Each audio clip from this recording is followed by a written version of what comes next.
Hey there, listeners. Galen here. During my conversation with Nate Silver, we teased the fact that we were going to be doing a live show in New York City, and we are. And you can now buy tickets to that live show. It is going to be on April 23rd at the Village Underground at the Comedy Cellar. You can get more information and purchase those tickets by going to gdpolitics.com. Of course, you should also subscribe while you're there. But if you go to gdpolitics.com, I wrote it up in a little article. There'll be a link to the Comedy Cellar website where you can get those tickets. It's going to be really fun. We're going to have some great special guests, and I look forward to seeing you there. Before we begin, I want to do a quick test. Grace, can you say the name of the state that held a Supreme Court race today? The great state of Wisconsin. Okay. Jacob? Wisconsin? Okay, so when I moved to Wisconsin, I got so much for calling it Wisconsin because it is actually pronounced Wisconsin.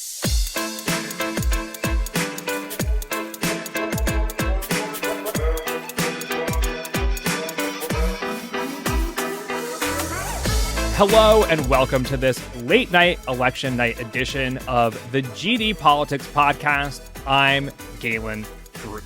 There was a state Supreme Court race in Wisconsin today, along with two special House elections in Florida. And they proved to be some of the most significant early indicators of the national political environment just 10 weeks into Trump's second term. Before we get into the analysis, I'll just rattle off where the results stand as we sit down to record this podcast at 11:15 East Coast time. So in both of those Florida House districts, which were the 1st and 6th, it looks like the Republican is going to win by about 15 percentage points.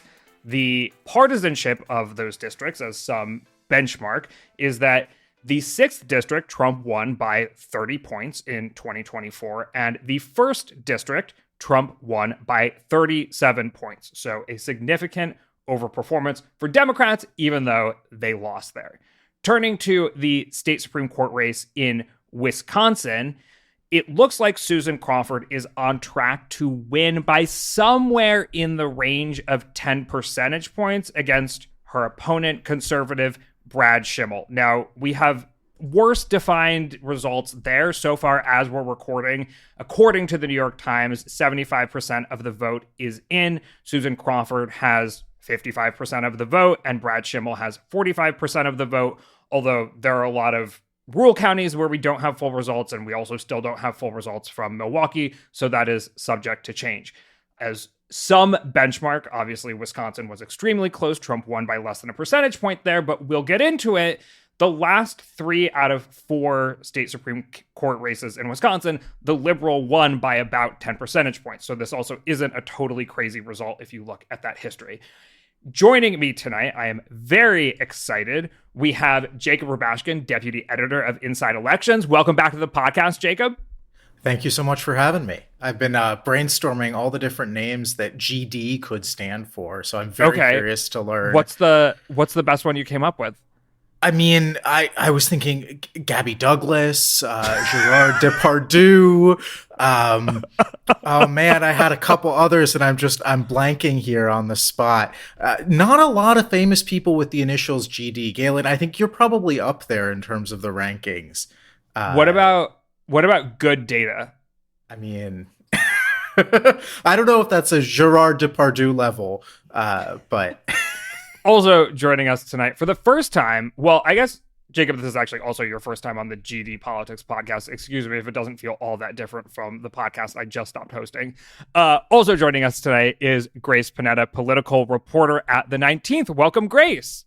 Thank you so much for having me, Galen. Long-time listener, first-time caller. Really excited to be here. I am really, really excited to have you here. And Grace, let's just start with you. I'm going to ask some very rigorous, detailed questions, don't worry. But I really want to ask an open-ended question to start, which is, what piece of data stuck out to you the most? It could be in Florida or Wisconsin. It could be county level. It could be margin. It could be any kind of demographic piece of information, but hit me with your best shot. So far, with the caveat, we still have results coming in Wisconsin. The county I was most interested in seeing was Portage County in central Wisconsin. Ooh, Portage County. Oh, yeah. Yeah. It went very, very narrowly for Kamala Harris in 2024. She won it by about a point. And so far, Susan Crawford is currently leading Brad Schimmel by almost 8 points in Portage. That could obviously change, but that to me definitely sticks out so far. Wait, and you went to Portage in the run-up to this race, right? I did. Yes, I did. The biggest city is Stevens Point, and as it's a, university town, and as I was driving up for this event, I stumbled upon a totally random an organic grassroots protest outside the local post office in Stevens Point, literally on Main Street. I was there several hours early, just driving down the road, and I was like, what in the Norman Rockwell is happening here? This is awesome. So I had to park my car and went up there immediately to talk to people and figure out what was going on. So going into tonight, I was one of the first places on my mind is, what is Portage County going to do? Wait, and what was the organic protest about? It was all about Elon Musk and Doge.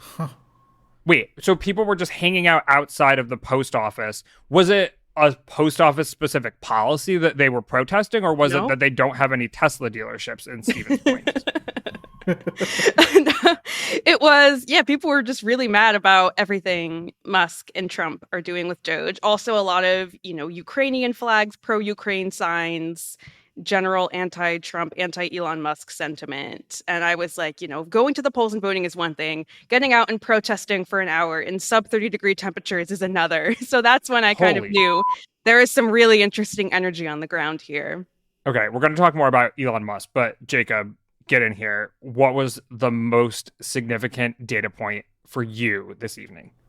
Well, Galen, you already mentioned this, and that's that the two Florida races we were watching in the 1st and 6th district ultimately wound up at essentially the same margin, a Republican victory of 14 points. Now, listeners of this podcast might be saying, I didn't know there were two Florida races going on today. I only heard about the one in Florida 6, because that's the one that got all the attention. It got the money. That was the one that Republicans in D.C. started talking about 10 days ago, saying, oh, maybe we're going to lose this one. We gotta boost our candidate. It saw twice as much ad spending and, I don't know, probably 100 times as much media coverage as the 1st district. And the two candidates ended up doing the exact same. And not only that, but the 1st district is actually about 8 points more Republican than the 6th district. So the Democrat that didn't get any attention, that only raised, $7 or $8 million and not 14 million, both crazy numbers, actually did better relative to the partisanship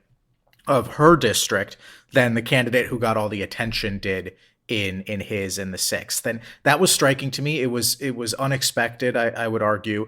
And to me, it reads as a warning sign for Republicans, because they really pulled out all the stops in Florida 6 to get the turnout they needed to put that race away.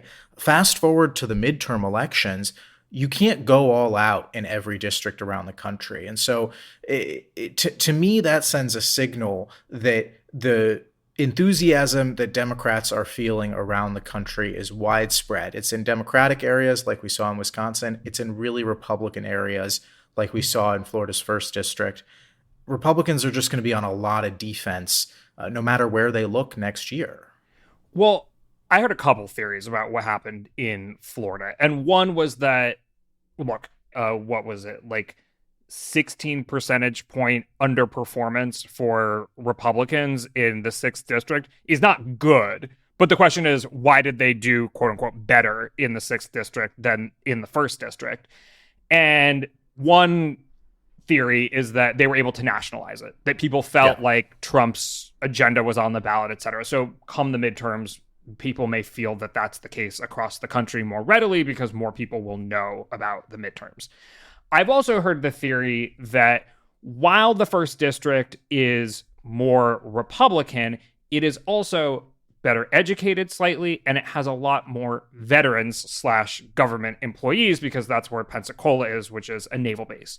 And so there could be some district-specific things going on there. Do you buy either of those? Oh, I mean, I think it all factors in. the point about the higher college educated voters, the military and government presence is well taken. But at the same time, you had a candidate in Jimmy Patronis in that district who, although he didn't live in the seat, had more advantages, had more strengths than the Republican nominee in Florida's 6th district, who has a litany of baggage that he took with him into that contest. Jimmy Patronis has carried the 1st district in his statewide bids by 50 points in his runs in 2018 and 2022. So for him to underperform, I think is still striking to me, despite everything we know about the fundamentals there. And I agree that the nationalization is a big deal. But again, come 2026, there are going to be places where Republicans can't spend, and Democrats may have a great opportunity to sneak up on them. I think a lot about 2017. You had 2 special elections that happened concurrently, one in Georgia's 6th congressional district. We all remember that one. John Ossoff raised $40 million. It was super close. And lost by 2 points, which essentially was the same as the presidential margin in that seat. Just a couple miles north in South Carolina, there was another race for Mick Mulvaney's old congressional seat that was significantly more Republican, got a fraction of the attention, and the Democrat in that special election, Archie Parnell, actually did better. He did better than John Ossoff in that district that nobody paid attention to. And to me, that sent a signal that the frustration runs deep and it is widespread, and the number of opportunities that Democrats may have, they may not flip a lot of them, they may not flip any of them, but the number of opportunities they may have will be it'll be significant, and it'll be in surprising places if this trend continues. Wait, it sends a different message to me. It sends the message that Republicans are not really paying that much attention, and Democrats are paying a lot of attention because they're pissed off. And voting is a mechanism by which people say, F you, not thank you. So Republicans now, they got what they wanted, right? The border is more secure. The things that they wanted Trump to do are happening. And so there's less of a reason to pay attention and turn out and watch the news and get all riled up. But now Democrats have every reason on the planet to get all riled up. And so the issue becomes, when elections don't get national attention, the natural state of things in America is Dems are pissed, Republicans are just not really tuned in. Yeah. And I think this just speaks to how we've seen the parties changing coalitions, even since the first Trump term 8 years ago. It's just the case now that the environments in which these special elections, spring off-year elections are being held are just more favorable to Democrats, because the people turning out are the higher engaged, higher propensity, more tuned in voters. In addition to being pissed off, they're also just more likely to follow the news and follow politics. And that's a group that skews way more Democratic and thus has an advantage in these types of environments. We're talking about those college-educated folks. Yeah. I want to wrap up on Florida so we can really dive into the consummate battleground state, which is Wisconsin. Did anything else stick out to you in Florida? I saw the Republican Party's statement saying, no amount of outside Democratic money could have changed the results. And people were pointing out outside Democratic groups didn't really spend in these elections at all. The candidate in Florida 6th, Josh Weil, did raise a lot of money from donors around the country, which again speaks to Democrats' mood. But again, either when you have cases where Democrats aren't investing a lot or cases where, one side is investing a lot, like in Wisconsin where both parties spent a lot, it oftentimes doesn't go as far as we might think. Well, I think maybe especially in this moment where you have a liberal in California donating money to a congressional candidate on the east coast of Florida's campaign to the tune of amassing something like $10 million. Does fundraising, we used to think of fundraising as a measurement for enthusiasm right. in the district. Have those two things become just fully separated at this point? I don't know that they're fully separate. I just don't know that fundraising on its own is as predictive of a metric as it used to be. There's just so much money in politics now. At a certain point, it has diminishing returns. And something that, in my conversations with Democratic operatives, consultants since November, a lot of it is in the first Trump term, there was a lot of money that went to special elections or, seats in deep red states that, ultimately had little payoff and didn't end up building infrastructure on the ground, thinking about candidates who got a ton of attention and raised a lot, like Amy McGrath. A lot of people now are saying, okay, in the second Trump term, we want to do things differently and not be placing so much value on the results of special elections and on candidates. One final question about Florida. Up until this point, the average overperformance for Democrats in state legislative seats had been 10 percentage points. And I think that we've seen a dozen of state legislative seats. This overperformance is something more to the tune of 15 plus percentage points. Should we recalibrate now our expectations of the national environment? Because also these are House districts, not state legislative districts. And they did get, although not so much attention, a bit more attention than some random ass state legislative district would get. So if you have to pick between 10 and 15 plus D as the national environment, where are you placing your slider? I mean, special elections are special for a reason, right? Tell me how does the average shift when you throw in a 15 and a 20 point overperformance, and I'll take that number. I believe in the averages. I think that it would be a mistake to look at two unique special elections in Florida and ascribe an entire national environment to those results. I think even the average is an imperfect measure, and it's led us astray before. So I certainly wouldn't look at any one or two races as more determinative than the bigger picture. Wait, what do you mean that it's led us astray before? Oh, just that, there have been cycles where Democrats have held their own in special elections and then gone on to not perform as well in that November. I mean, I think 2024 was a year where we saw Democrats do reasonably well in special elections and then obviously not have a strong 2024. I think we saw in 2022, a number of good special election results for Democrats that you might say, okay, well, didn't Democrats do all right in 2022? Sure, yes, they did, but they also lost the House, right? They also lost 9 seats. And so it is an imperfect measure. It's a good one, especially when we don't really have robust generic ballot polling at the moment, but it is imprecise, and I certainly wouldn't read too much into any individual data point inside that average. Yeah, I mean, it certainly doesn't predict presidentials, but do you think at this point you can say that there's a strong correlation between specials and at least midterms, since they're both lower turnout elections? The folks over at the Down Ballot, formerly the Daily Kos elections team, have done a bunch of research on this question. They have developed their own kind of metric that factors in special election performance. And yeah, I think historically there is a correlation there. But I think it would be a mistake. I just want to caution people against reading too much into it, especially, we are in April of 2025 talking about what the political environment will look like in November of 2026. Just think about where you were in April of 2019 and what the world looked like in November of 2020, right? I mean, this is a long time to go for both parties here to try and right their ships in whatever direction they need to. Come on, Jacob. I was getting ready to call off the midterm elections and consider it a day. Just hand Hakeem the keys and save everyone tens of billions of dollars down the stretch. Well, okay, it strikes me that numerically speaking, like the data picture that we're seeing today of elections is very, very similar to the data picture that we saw in 2017. I think Democrats were overperforming the partisanship of districts and special elections by almost exactly the same amount, around 10 percentage points on average. But we've heard a lot about, the lack of visual manifestations of the resistance that we saw in 2017, like the Women's March and protests at airports and the like.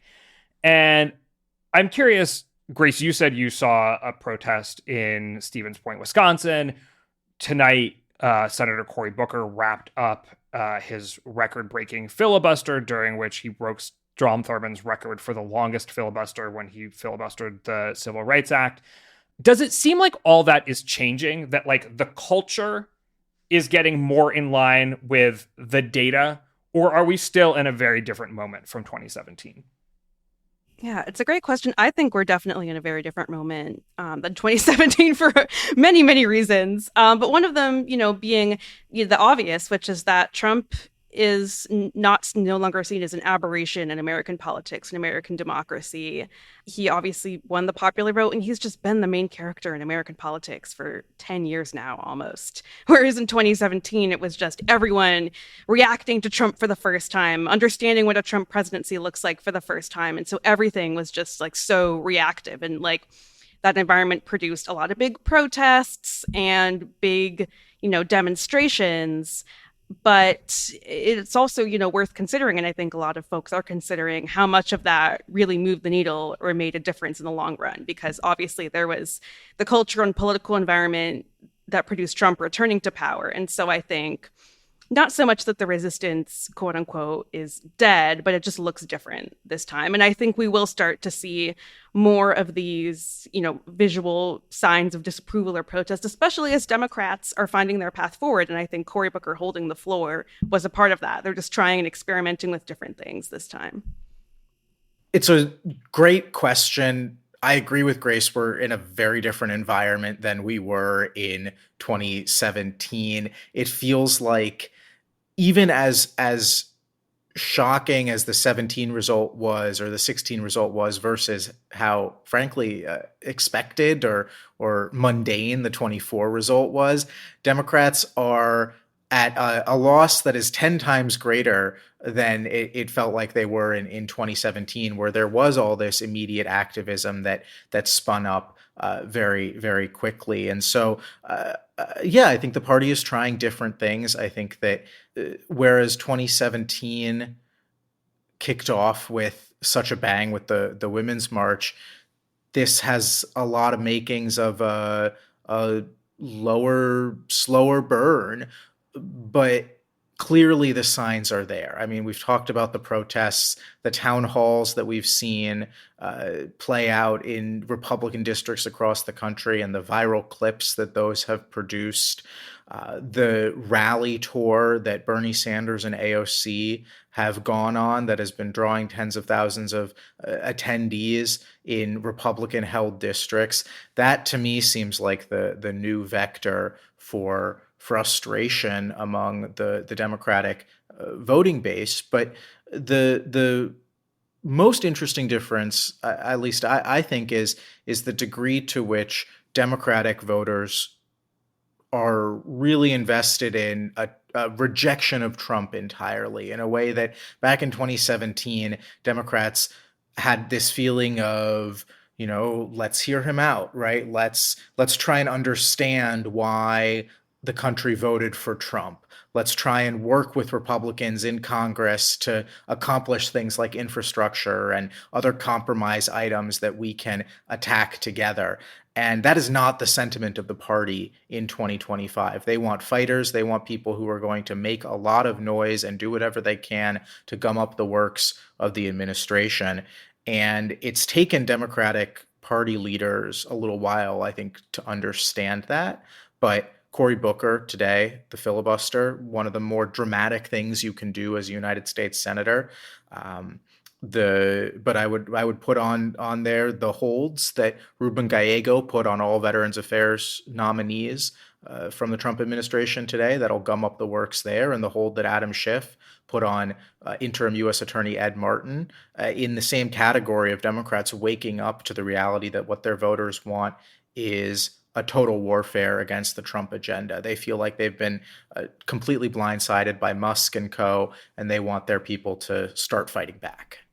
Yeah, I mean, we definitely saw that in the CNN poll that got a lot of attention a couple weeks ago, where it's hard to remember this moment, but it was something like north of 70% of Democratic voters in 2017 said they wanted Democratic lawmakers to work with Republicans to get bipartisan laws done, as opposed to, I forget exactly what the language was, but halt them, filibuster them, fight them to prevent anything from happening. And now it's a majority of Democrats who say they want their lawmakers in Congress to put a stop to anything that Republicans are trying to do. And in that sense, maybe this moment feels a little bit more like where Republicans were at in 2013 than where Democrats were at in 2017.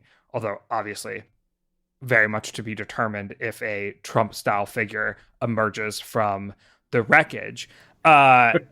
We'll get back onto that's a question that we are going to have the opportunity to examine for the next almost 4 years. We'll get back on topic for the moment, which is Wisconsin. At this point, can we just say that there are two completely different electorates in Wisconsin, and comparing off-year elections to presidential elections is like a fool's errand? Yeah, I would say so, based on the results that we're seeing tonight. Because it is crazy to me, right? Like, it's pretty much the closest state in the country for the longest period of time, right? Okay, so Obama did win majorities there pretty comfortably, whatever. But other than that, over the past 25 years, we have seen it was 2000, 2004, then 16, 20, and 24 were all won by less than a percentage point in Wisconsin. But then you have these elections in 2010, 2014, 2018, 22, 23. I'm just like, it sounds like I'm just saying years at this point. But non-presidential years where at first Republicans are blowing Democrats out of the water. I mean, 2010 and 2014, the Democrats became extinct in Wisconsin. And then during the Trump era, you have all of these elections where Republicans can barely even win a majority in Ozaukee County, which is one of the WOW counties, which are famously the bedrock of Republicanism in Wisconsin.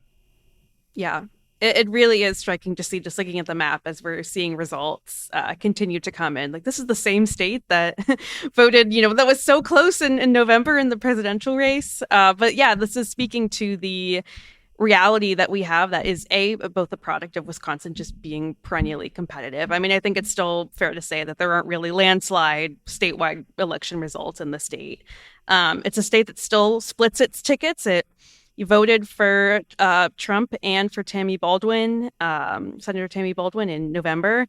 And at the same time, it's also a place where we could just really see what it looks like when Democratic, liberal aligned voters are just so much more engaged in these off-year elections, even with Republicans and figures like Elon Musk pulling out all the stops to try to get them to turn out. So what do we make of all of that? Trump voters, Republican voters in Wisconsin are just lower propensity voters now. Democrats have made that trade in Wisconsin and around the country. And you can debate whether that trade is worth it. I think it's worth it at different periods. But that's what's happened in Wisconsin. And Elon Musk spent $20 million trying to engage those low propensity Trump voters to care about a state Supreme Court race.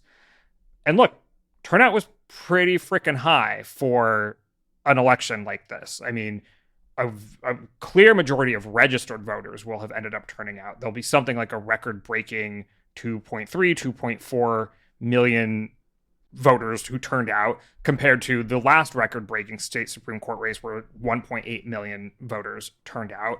But Elon Musk couldn't really close the gap. Elon Musk and everyone else who tried to close the gap couldn't do it. Why not?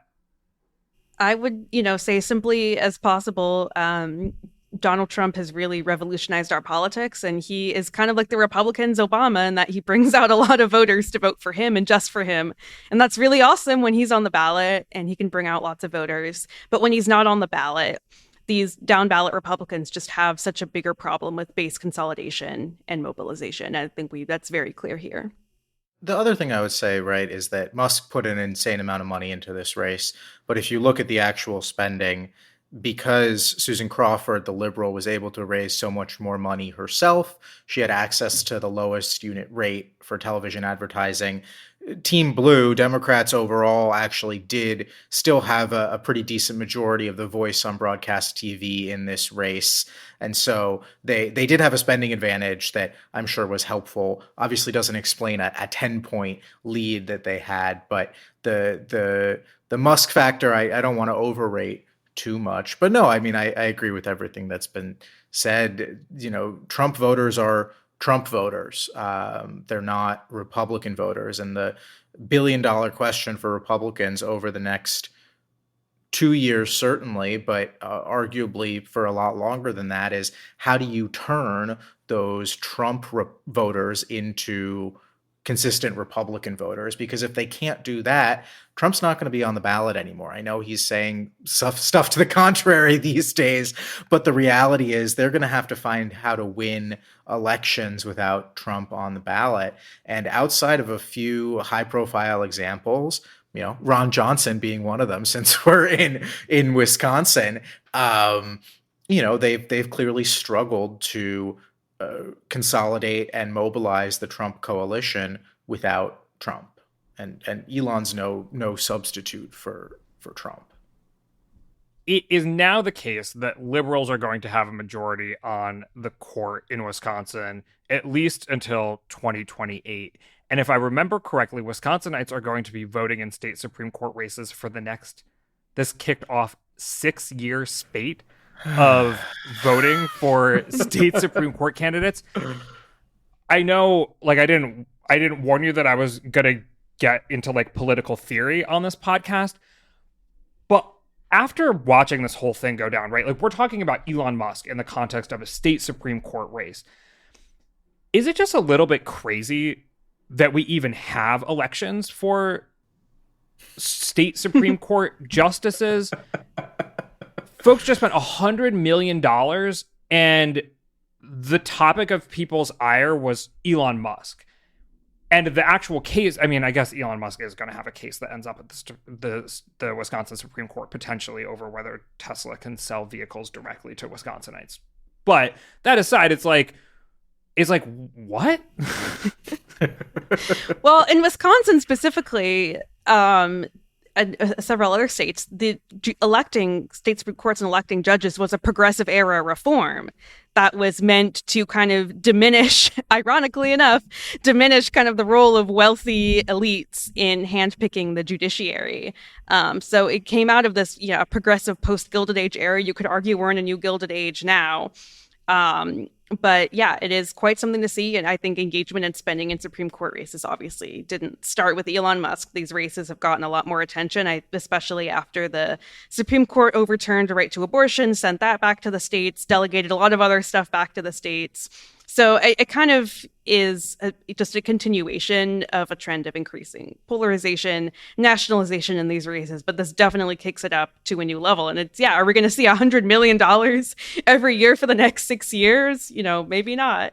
Invest in the local media companies in Wisconsin. Yeah. Oh, yeah. They're all going to, get new helicopters, new drones, having a great time. That is truly, we say in politics and many other aspects of American life, money finds a way. And this is an example of money finding a way, if I've ever heard of one. But, okay, it's getting late here. Closing thoughts on this second most important election night of 2025? I don't know. You got a New Jersey Democratic primary and the general election there. I gotta rep for Jersey a bit. Well, that is the first most important. I mean, November 4th, Election Day, is number one. Sure, I would argue maybe the New Jersey primaries can vie for the number 2 spot as well. But maybe I'm just showing my Jersey bias here. All right, if we're really trying to enforce our geographic supremacy, then the New York City mayoral race is actually the second most important election day. Grace, do you have a pet election that you're going to be watching this year? Maybe the Oakland mayor's race. Barbara Lee, another former member of Congress. Obviously, very history-making, trailblazing woman, vying to lead a major city, which is the most fun job in America right now. And everyone who does that job comes out so well on the other side. Definitely has zero problems. Oh, man. Yeah. Any closing thoughts? Yeah, I think we're seeing Democrats. They might be demoralized. They might be mad at their party's leadership, but they are turning out to vote. You'd rather be Democrats. This was a good night for Democrats. I'm very curious to see how Elon reacts to all of this. This is a guy who got into politics essentially last year with a $300 million bet on Donald Trump, his first big political investment ever. He swung for the fences and he knocked it out of the park, and now he maybe runs the government.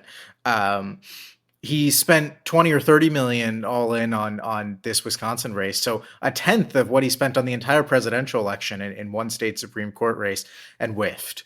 Where does he go from here? Does he double down? Does he say, next time I'm going to spend 60 million? Next time I'm going to spend 130 million on whatever little pet project I have because I have $200 billion in the bank, depending on where Tesla stock is? Or does he pull a Peter Thiel, who after Blake Masters blew 25 million of Thiel money in the 22 Arizona race, Thiel kind of said, I'm taking a break from politics for a little while, figure it out yourselves. And do Republicans lose their biggest donor in the world because he was annoyed at Wisconsinites for voting Crawford? That's a good question. We to be determined. But we're going to leave it there for tonight. Thank you so much, Grace and Jacob. Thank you so much for having me. Thanks. My name is Galen Druk. We're in the early days of getting this podcast off the ground, and I appreciate your support in any way possible. Subscribe to GD Politics wherever you get your podcasts, and if you'd be so kind to rate and review us. Maybe even tell a friend about the pod. Also, importantly, subscribe to the Substack at gdpolitics.com. There you'll get updates on what we're doing, extras, and you can support this project directly. Thanks for listening, and we will see you soon.